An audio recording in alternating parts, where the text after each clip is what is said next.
Dr. Aafia Siddiqui's story is a terrifying account of injustice, torture, and human rights violations. A brilliant neuroscientist and a loving mother of three, her life was destroyed in the name of security. This exposed a system of cruelty and silence that knows no bounds. In 2003, Dr. Aafia and her three young children disappeared in Karachi. Her family claimed she was abducted by intelligence agents. They said she was handed over to U.S. authorities and taken into secret detention. For years, no one knew her whereabouts, but rumors emerged of a female prisoner being tortured at Bagram Air Base.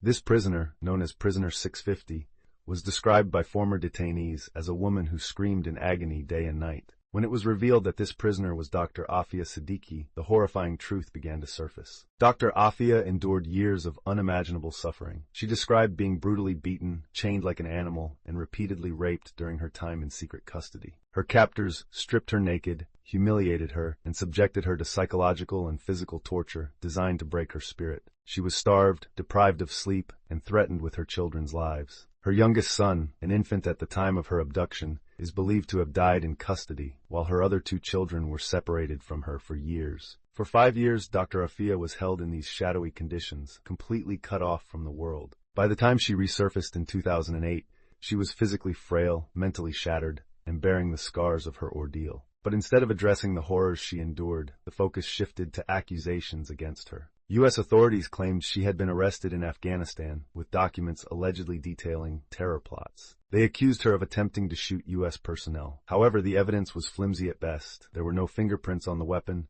no gunpowder residue on her hands, and conflicting testimonies from the prosecution.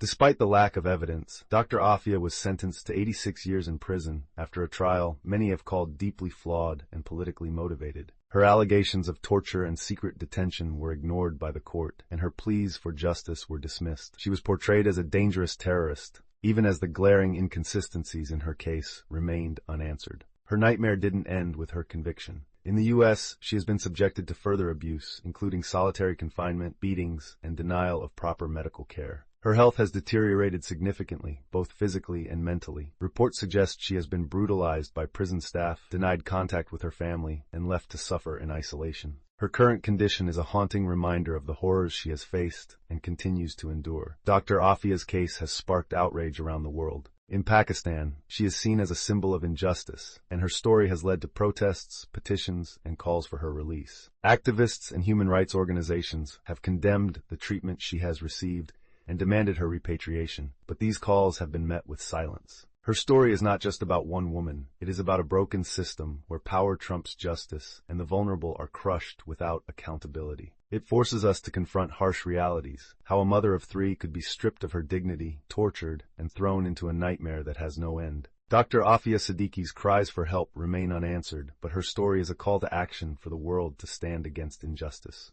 It is a haunting reminder of how far systems of power can go to silence voices and destroy lives. Until justice is served, her suffering will continue to echo as a plea for humanity to do better.